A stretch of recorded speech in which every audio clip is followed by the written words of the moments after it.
Hi, everyone, and welcome to Domesticated Me. I'm Iona Renee, and I just welcome you. I hope everyone has had a wonderful week and is preparing for another wonderful week coming up here. Today's topic is on still time. And the reason why this topic came up was because I actually use this concept or regimen several different ways. And one of the ways I do use it at work. And I have a sign that when I'm using it, that I put outside my door, and it says, I'll be back in 15 minutes.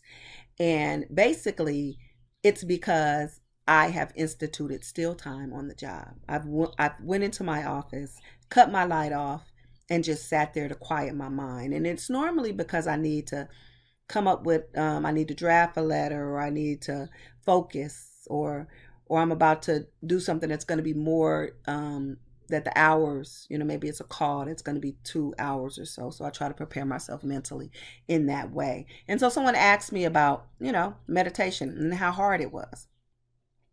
And I said, guess what? I can totally relate. I could totally relate because I first got introduced to meditation over 15 years ago. Hardest thing ever to get introduced to.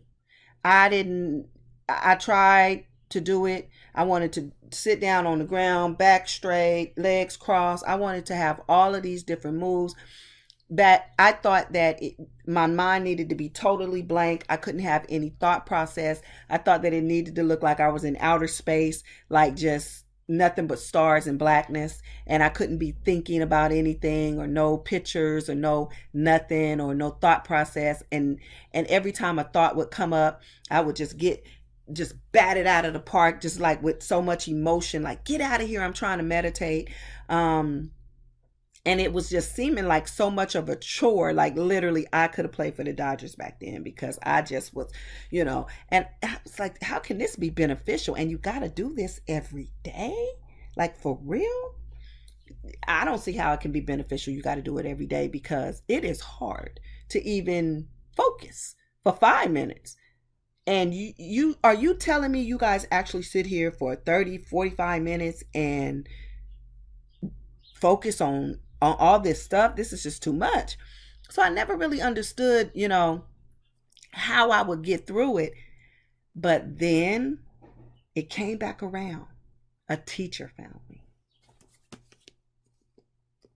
Russell Simmons, Success Through Stillness. Now, in this book, 3 things resonated with me most. And I remember them. And I haven't opened the book in a minute, but I remember them. One is you're not doing it wrong. You're not doing it wrong. So all the time I thought I was doing it wrong with the positions, where to sit and all that. You're not doing it wrong. This book, that's what it spoke to me. And he talks about that. And then he talks about the connection to the Christian believer in meditation, believing that it is connected to another religion that we need to be scared of and all of that. And oddly enough, after I read that, I had one of my Christian sisters ask me, why was I meditating? Because a lot, and this is some time ago, maybe 6 years ago, connected it to like Buddhism or whatever. But this right here dispelled that before it could come about for me, right?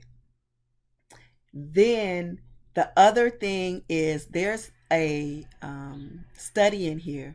A prison instituted still time, and they saw a decrease in violence amongst inmate on inmate and inmate on correction officers. So I found that very compelling too, because this is what it spoke to me. It spoke to me 3 things. I'm not doing it wrong. I'm going to have my thought processes. That's going to happen. And we're going to talk about that a little bit more. It's not against my belief in my morals and who I am. And it offers peace. So because I knew those 3 things, I was like, okay, no problem. I can do it. I can do it. And so now I know that it's very important to do these 20 minutes. I know it's very important. I started off with 5 minutes and increased that to 10, 15, 20, and now I can do 40 minutes of still time. Now, I don't also connect any position of sitting. Sometimes I sit on the floor with my legs crossed because I can do it. Sometimes I do a chair. Sometimes I'll lay down. I don't connect anything to it. It's really all about my mind and my thought process and what I'm thinking about at that time. And where am I thinking in the now? Am I thinking in the past? And if I am thinking in the past, am I using that past experience as a reference point? Or am I using it as a point to have non-forgiveness for myself or non-forgiveness for another? Now, I need to understand why that's taking up space, and I need to deal with that internally. Same thing for the future. Now, if you're thinking about things in the future, are you thinking about things of faith? Are we thinking about things of expectation, of planning? Or are we thinking about things of worry? Because if we're thinking about things of worry, then we need to understand, why are we so worried about that? Why is that taking up space? Why is that taking up space, or am I in the now? And so you'll say, Iona, why do you keep saying taking up space? Okay, here's why I really keep saying taking up space. It's because there's another benefit to your still time that is very important for you creative minds. It is where your creative juices get to flowing at, in that still time. In that still time. So when we say that we don't have an hour to exercise, when we know it's beneficial to our health, you do have an hour. You should find an hour. And that's what I'm saying about this 20 minutes of still time minimum.